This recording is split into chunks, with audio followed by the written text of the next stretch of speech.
Once I dreamt my father back to life, sea green robes around him. He met me at my bus stop. He smiled, muttered something, and walked with me up the street to home. His eyes still sunk into black rings on his face from when he was sick. I once sleepwalked to that same bus stop when he was still alive, practicing for when he died. The nursery and all of the trees cross over the dark, and some old parking lots hold my whimpering thoughts, and I'm on the next train. You and me, can't you see what this means? In the light of a torch, realize nothing is forced, nothing is forced. Guys, welcome to Nursery Podcast. This is Lee Boyle. I'm here with a return guest, Brandon Noel. He's a poet in Warren, Ohio, working on his latest book. It's going to be amazing. Before we get to that, we want to talk chicken wings. Okay, so check this out. One of the audience, if you care or not, one of the things Brandon and I have in common, mostly, among other creative things, of course. Yeah, we have creative things. We have a lot of things, but one thing that's weird, got some really messed up parallels to it, is that we like wings. Fried chicken wings. And so you know, Ohio, PA, there's all these wing places all over the place and stuff. And Brandon likes to mix it up, get a variety. Now, tell me how you eat your wings, my friend. So I can't get one flavor of wing. Normally I get, like, it's 15 or 20 is my numbers. Like, I'm either getting 15 wings or 10 or 20 wings. Yeah. But last night I had 20, and I got 10 of my favorite wing, and I got 5 and 5 of the other, and they're across the heat spectrum as well. Mm-hmm. So I go for, there's like a honey mustard based one called Brian's Song, and I like start with that. Well, I start with a gamma because I have 10, so I have to eat one. I go a gamma, which is like a buffalo garlic mixture of something I don't know from heaven. That's great. And then, so I eat that, and then I go to hot barbecue because I want that heat to cleanse that away. Then I go back to, because I have, again, twice as many of that, I go back to the gamma garlicky sauce, and then I go to the honey mustard sauce, and then I go back. So it's every other, I'm going back to my favorite, but I have to have the palate cleanser wing. Palate cleanser wing plus palate cleanser beer. Really sweet soda or really crappy. Cheap, really. Yeah, wings have given me a love for garbage beer because it's garbage food in a way. But so Pennsylvania has this weird little circuit of wings the wing circuit that me and my brother hit. Have you heard of our gangs? No. Okay, because I've had about 10 people recently, because they know of my love for wings. Yeah. I've had like 10 people recently telling me, Brandon, there's this place in Sharon called Our Gangs. Oh, no. So cool. I've got to try it now because people have been telling me about Our Gangs, and you're telling me about like 5 new places I haven't been. Yeah. So there's Zookie's that's in Beaver Falls, PA, very close to Chippewa, PA. Okay. And they do that thing where if you ask for garlic wings, they're just like this basically a whole container of minced garlic on top of the wing. It's amazing. Wow, I love garlic. Strong. It's strong, but it like falls off kind of, and there's buttery stuff, so it's like you don't get so much garlic even then. It's amazing. And then there's a place called Front Door Tavern, also in Beaver Falls, Darlington, PA, and they do the crispiest, like it's like insane. Like, I love the real crispy bite. Like, give me that. And it's just butter and salt and disgustingness all over this amazing wing. Do you feel really good after? I always feel good after. Like, I don't feel bad. No, I don't. Well, okay, there was one time I felt bad. Yeah, I felt bad when I was a kid and we'd go to the stupid Quaker Steak all-you-can-eat thing, and then I would like take my walk of shame to the outside bathroom in the Boardman one. And, oh man, it was just terrible. So bad. But if I eat under 20, if I eat 20 or under, 20 or under. Great. 20 or under, I feel good. Yeah. And I don't force it. Like, so, like, if I hit like 17 and I'm topping out, I just stop. You know what I mean? Like, I don't. Yeah, smart. Except during the baseball playoffs at Little Wings where I eat, I watched all of the Indians like playoff games because I don't have cable, so I would go down to the bar and I would order 20 wings, and then I would watch the game. And the Indians kept winning. So, to my everlasting shame, it became this thing where Brenda, who's the bartender, used to say, "You got to get your lucky order. You got to eat 20, and the Indians will win." Because there were games I couldn't make it, I wouldn't be there, and they would lose. So the superstition built up with me and the bartender. So when I came in for the World Series, the Game 7, it was crazy, Cubs, Indians, and I ordered my 20 wings. And the game was close. It was going back and forth. And I got to 19, and I had one wing left. And I had 5 beers, and I just could not eat the 20th wing. So I just covered it with a napkin and stuff. And I didn't want Brenda, the bartender, to see that I hadn't eaten it. And we didn't stay for the whole game because there was a rain delay and all this other stuff. And when I woke up in the morning and saw that the Indians lost, I was like, I should have ate the 20th wing. It's my fault. Yeah. It's my fault. Oh my God. Hey, did you love being in that bar though? Me and my wife went to just Buffalo Wild Wings, and we loved watching the people get up out of their seats and almost toss their chairs up when the Indians were coming back. It was so exciting. That was so good. The whole playoffs were exciting. Yeah, and I don't even dig sports very often, but it was so fun. It was just so fun to be communal in that moment and just hang out with the crowd that was in wherever you were at and stuff. It was just a good time. It was good. And it was just good. All my friends that care, I was happy for them. I do care. I care. You know what I mean? I'm a basketball guy first. Though. Right. That's what I mean. I was happy all last year for my friends, Cavs friends. They spent the money they should have spent on their vacation on the games and that kind of wild It would be stuff. so expensive. Yeah, I took a trip to Iceland and I think I calculated that my friends spent way more than I did just going to the game. Unreal. That is painful. Yeah. They were way past where I was at. No question.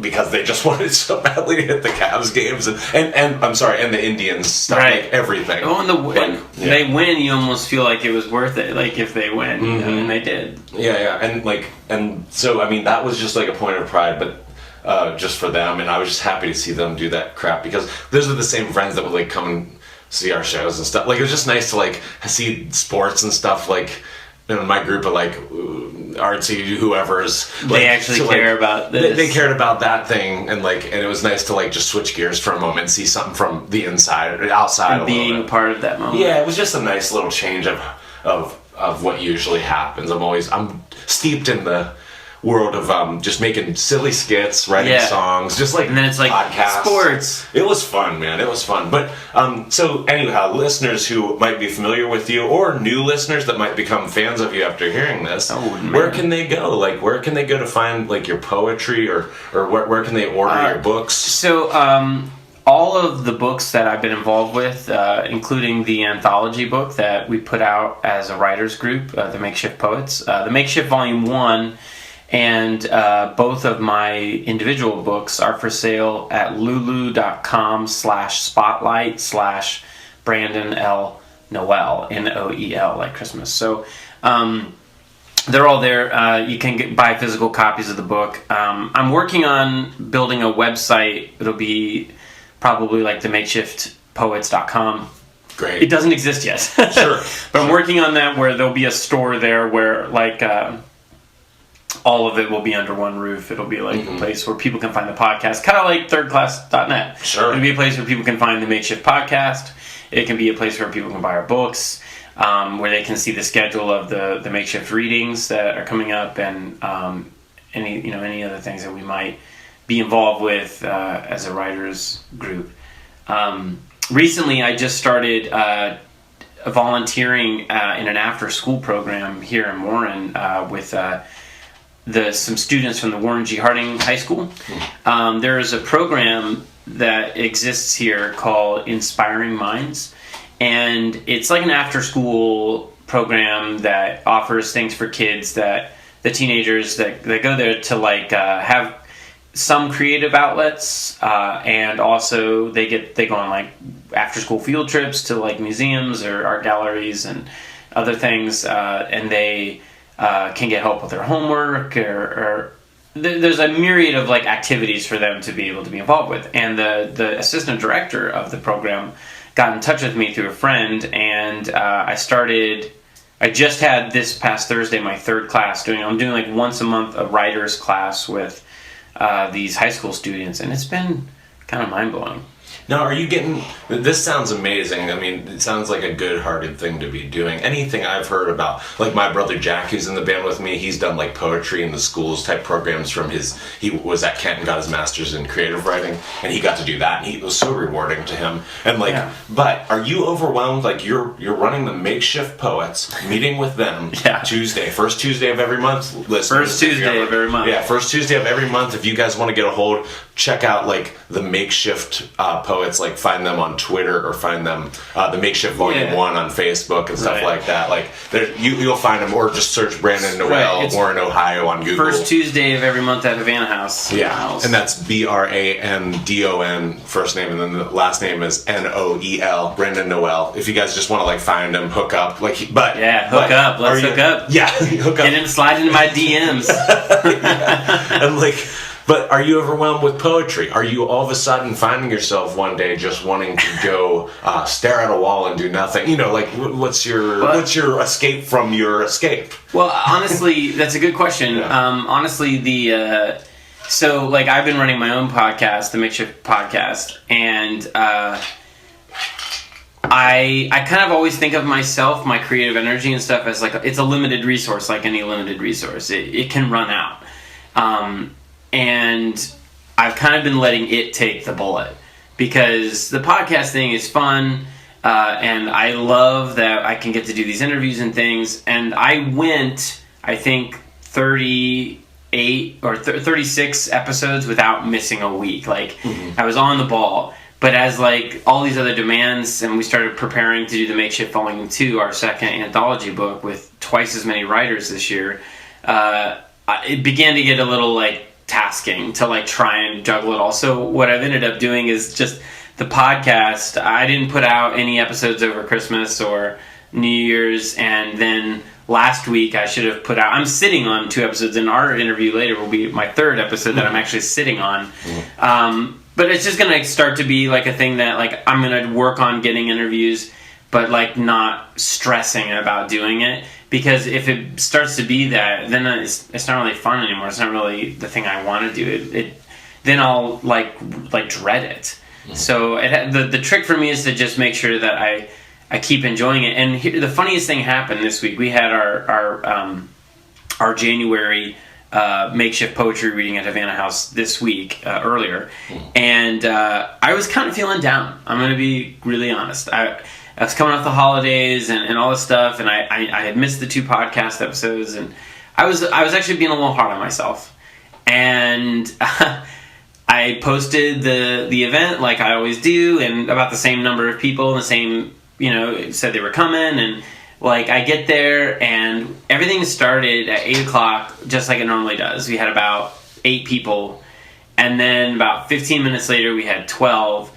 And then by 8:45, we had 20 people. And by the end of the night, we had 21. And it was, like, insane. And there were people who came who I'd never met. I don't have any connection to them. And I was like, how did you find out about this? They're like, oh, somebody shared it on Facebook. And I was like, oh, social media works. But the funny thing is that, like, it re-energized me in a way. To be quite honest, you said, like, what's your escape from the escape? The poetry nights, they are exhausting. Like, I'm emotionally drained after them. I'm psychologically drained. But I am also renewed. Like, it empties me out in such a way that I can, like the Buddhists say, like, I feel like I get back to myself. Like, the poetry nights allow me to pour everything out that I've, like, filled up with over a month. And in fact, the opening address poem, I always start those nights off by reading like an opening address poem. It's like a journal entry that I write that day. It's just for that night, just for that one moment. And in the opening address, I called the table that we all meet at, I called it my butcher block. It's where I get laid out basically for everyone's words to cut away at me, and I need like it's ritualistic in a way, but it's also renewing and refreshing to me. It kind of resets me. for the month. And well, that's good, because I suppose there's no real escape from poetry once you kind of have it in your veins. It's no escape. I've been like, to be honest, like, when I think about how long I've been doing this silly thing, like, and like for how many years people are like, oh yeah, Brandon's a poet, like, oh, he writes poetry, and it is funny. I don't think highly of it either. It's kind of like this funny thing that we do. We're the bottom of the barrel of writers, So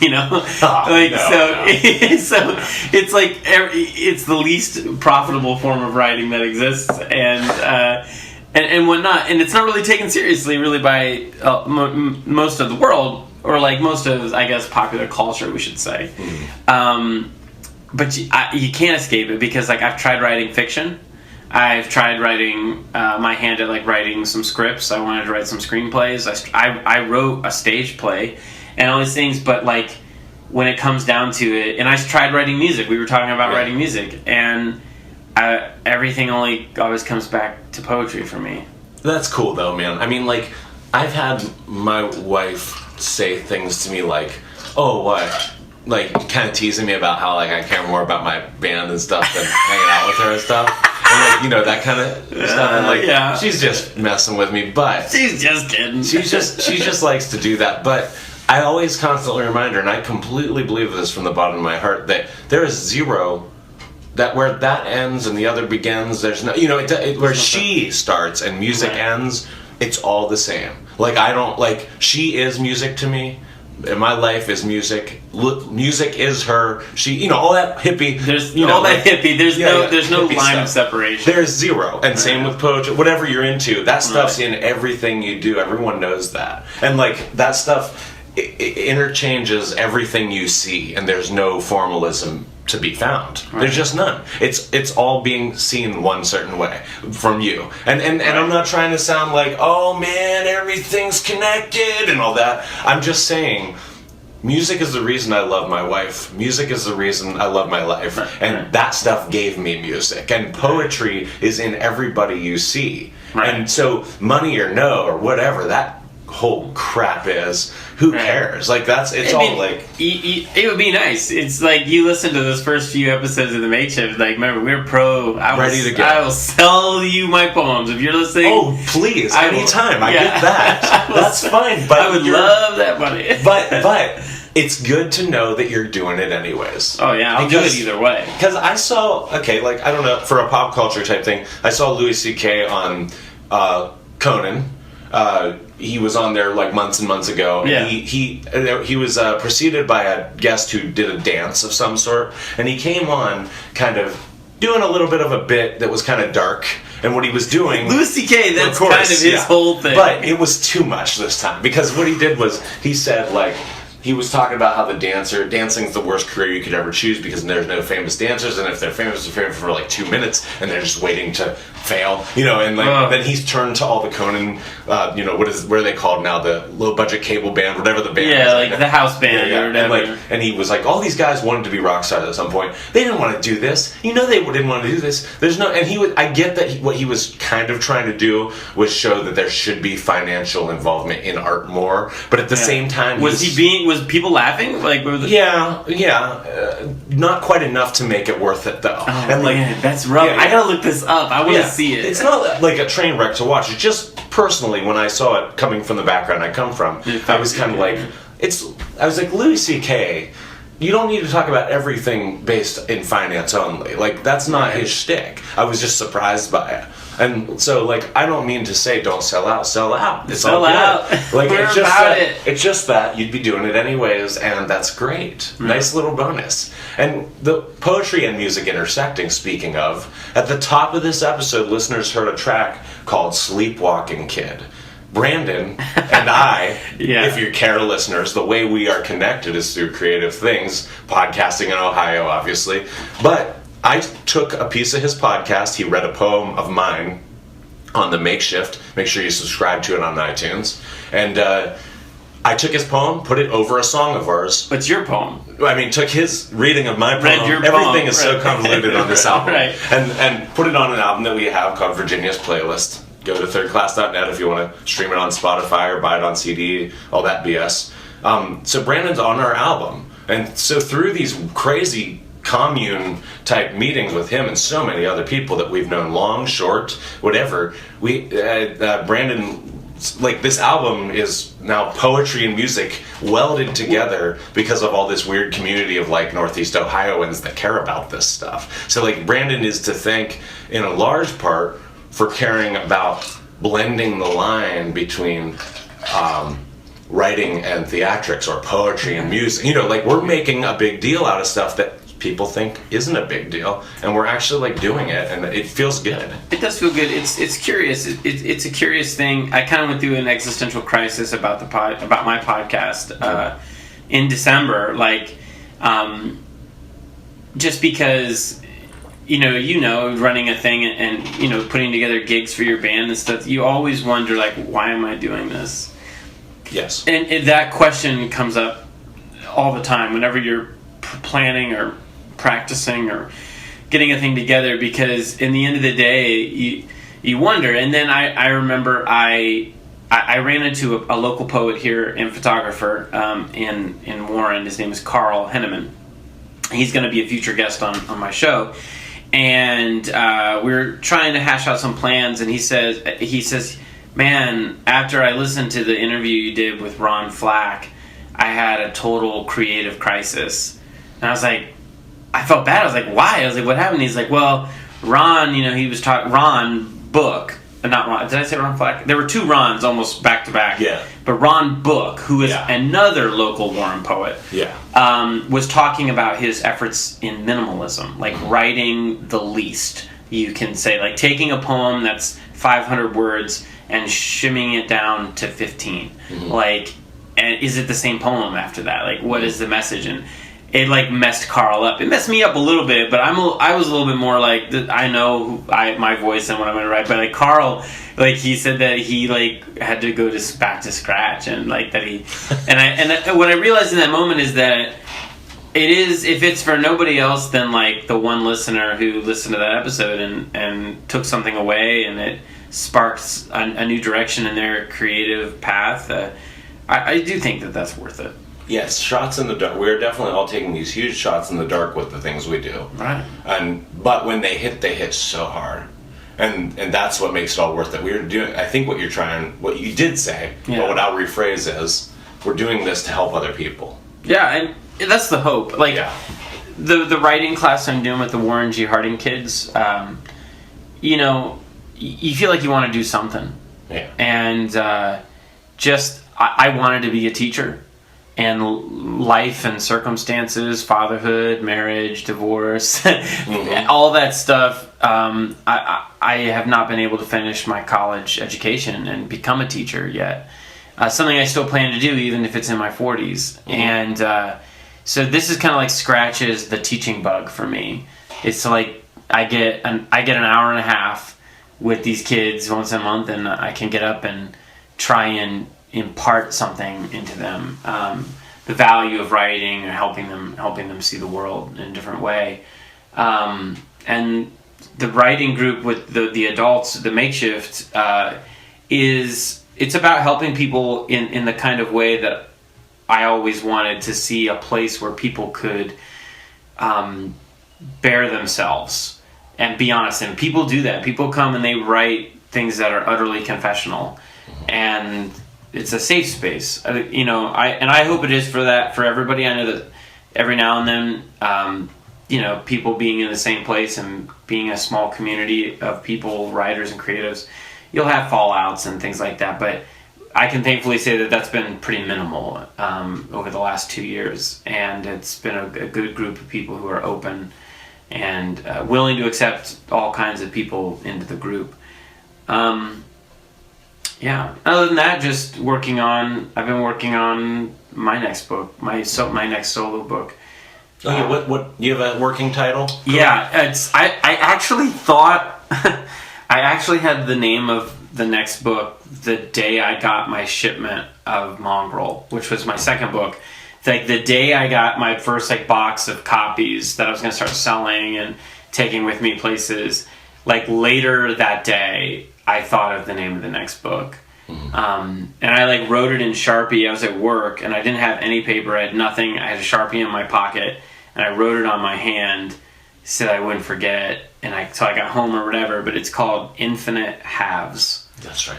That's cool. Yeah, it's Infinite Halves is kind of, it's based, there's this theory in mathematics called the theorem of infinite half distances, which says that like if you took the space between your two fingers and you held them up, and you're gonna mathematically you could divide the space in half. Like, okay, I'm 6 inches apart.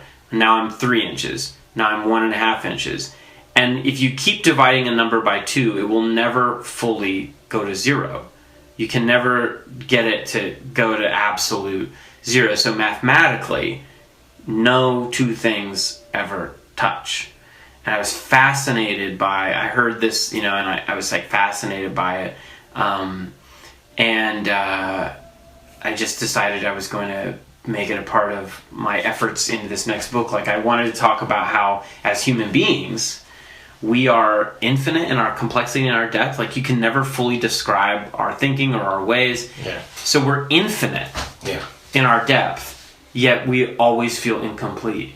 And how can a thing be both infinite and not everything? If it's these kind of paradox of language and understanding that I wanted to explore in my next book. So what a thing to tap into, to be able to talk about somebody who has a view, meaning any person in the whole world that no one else has, and that can't fully reach into anybody else's. No. Yeah, what a thing you could explore forever. Like, what a good title. You could just write about just that. You could write heavily themed poems on only that, the whole book, which I'm sure you fork off in other things, but like absolutely. But you could if you wanted to. Everything, just hit that. Everything is in mind of that. Yeah. Like, the way I write a book is not like with so much of a central theme as what I call a pole or an axis that everything else revolves around. So there are poems that exist close to the equator of that central thing, Infinite Halves. And there's a poem, Infinite Halves, which is kind of like my direct address of those things. And then there are poems that are further off in that orbit from that axis, but they all go around it. They all somehow, to me, I can point to and say, well, this right here is how it kind of calls back and ties gravitationally to that central idea about infinite halves. And what doesn't. And what doesn't, right? Yeah. What doesn't. Like, so to wrap us up, I'm trying to keep these podcasts slightly shorter just to keep the listener's attention span. Confidence has been the theme of 2017. Nice. How do you feel now, knowing what we know, if the listener's fresh to your life and this interview is opening them up to your world? Now, at this age, everything behind you, where are you at in your confidence in things you do? I would say I'm in a precarious place, confidence-wise, because I will go on a spurt of writing and I feel like knock out multiple good poems. And then I'll go 7 or 8 days and not write anything, and I'll start to feel like total shit. I'll start to feel like I'm worthless. Like, I'll give it up. I'm hanging it up. I'm not doing it anymore. And then it's tedious because you constantly waffle back and forth in this. I know you want to wrap this up, but I want you to. I had thought of something to read, and I thought of, knowing that we were going to be doing this today. I was thinking about new poems, and this is not, you can't like buy this poem yet. This will be a poem that goes into Infinite Halves, so it's forthcoming. But I thought of this would be the best to read on Nursery and to read with you, because I feel like it has certain elements and themes that I know resonate with you, and I was like, I'm going to read this poem. It's called Florida in November. Okay. I woke up in Jacksonville, having made the journey down, carrying a lamp in the back of my throat. It is all I can do to try not to think about it being there, to not swallow constantly, every time hoping that it will finally go down into my stomach, along with all my regret and evil, to boil in the gut, a soup of low wattage light. The sky in the south is shaped different. Whenever you look up, it is open, You can see out. The land bends backwards and away from the upper atmosphere. Florida, the Sunshine State, its name means flower, given by the Spanish, inherited through war and trade. The air is so thick here, planes don't have to fly as fast to stay aloft. They lazily cut through clouds and orange oil, no jet streams or rockets needed. I think about how back home, if you look up, no matter where you're standing, you can see the walls of the north hanging over you, even indoors. Out on my oldest friend Jonathan's concrete patio, I smoked a light Connecticut wrap cigar and sipped coffee grounds from the bottom of his terracotta mug. Before I could even hear him coming, a bumblebee flew straight at me and smacked into my forehead. I apologized to him. He didn't reply, only flew off, embarrassed. Don't worry, I say. I won't tell anyone if you don't. I am not a flower. I do not ask the better questions of myself. My friend Chris also came outside, inspecting some cracks that ran the length of the cement porch. It's all swamp and shifting and uneven, he noted. No one was supposed to live here, you know. He does not mean this exact place, or this house, or even this particular street. He does not mean the neighborhood or the city. It isn't the county or the state itself, really. He is telling me something more about himself and the wonder in his heart. Where he is, he knows man was not meant to live. He means that there is no living inside the modern liturgy of want that he knows. We were both born here, though, but now I feel the Mahoning Valley inside me, the high-hearted boy in the eternal south unentangled, the cracks in my foundation, the mountain in my throat. The mornings of this trip have been great for writing. My mind, having spent the night sifting through the fragments of alcohol and taco shells, by dream or by nightmare, anything left over, any lingering demons or heralds I must deal with here. The day I learned to swim, I skipped the lessons and the classes like they have in Ohio. I just watched until a girl at the public pool, close in age but a little older, laughed and teased me about my floaties. The way my mom tells it, she watched me pull myself out of the water, walk straight down to the deep end without so much as looking in her direction. I tossed my vinyl water wings aside and leapt straight in. I asked her if she was worried that I might have drowned. No, she said. I was there. That was great, man. As we wrap up, tell me why you wanted to read this here. Oh, for Nursery, often your themes of life and your music, and especially like Virginia's playlist as an album and things, it is often these reflections on brief moments of childhood. And since this poem ends, in November I'm from Florida, and I went to Florida to visit two of my oldest friends in the whole world. And this was just like the morning after I got there, the night before we got drunk, and like I woke up and I was sitting outside in this beautiful sunshine in November in Florida, sipping coffee, smoking, and writing. And my friend Jonathan I write about the cracks in the patio and stuff, and he's talking about how it's not going to matter because we're digging all this up, we're putting in a pool. And him talking about the pool reminded me about how I learned to swim, the story that my mom tells, which is that there's this girl that teased me at the public pool, and I was just not having it, and I just threw those wings down, jumped right in, you know. That part's sweet. Right, like, just like, fuck you, I'm going in the water. Like, so I just thought that it would be appropriate for what you do and your podcast and Third Class and everything like that. It really is, dude. It reminds me of our lead single being And a Ball. I talked about just sitting out on the porch talking to somebody, or sitting out on the street. So it's a perfect choice, man. And as we kind of interweave between the framework of Infinite Halves and Virginia's playlist, a weird little arch, which the two things seem to be reaching toward each other, but never touching. Never touching. No. But, I hope the listeners enjoying the little tapestry we're weaving, kind of somewhat accidentally, somewhat on purpose, whatever we make each step we take. Last time we both talked about our dads, remember? Oh my God. Yeah, and it was hardcore and it was awesome. So hopefully people that are following along or new people listening have gotten something out of this man's poetry. Make sure you just go to lulu.com and look for the author Brandon Noel, look for his book Mongrel for now, but if you're listening to this down the line, look for Infinite Halves, and keep an eye out on the Makeshift Poets group. Wherever you can find them online, they have a Twitter. What's that Twitter It's handle? at Makeshift Poets, just at Makeshift Poets. And you'll see I'm interweaved into their process too, because I have submitted to be in their volume Right. too. So, I mean, you just can't escape us guys wherever you turn. So, it's good. So, Brandon, thanks for being on the podcast. I want to mention this podcast. It's sponsored by the Orange Avocado, 1393 Boardman Canfield Road in Boardman, Ohio. Juicery I work at, also sponsored by Timeless Shots Photography, timelessshots.com. That guy's an amazing photographer. He'll get your wedding, your birthday, your family portrait, your band's promo photos. He's amazing. Your nudie shots. Oh yeah, definitely, definitely do that.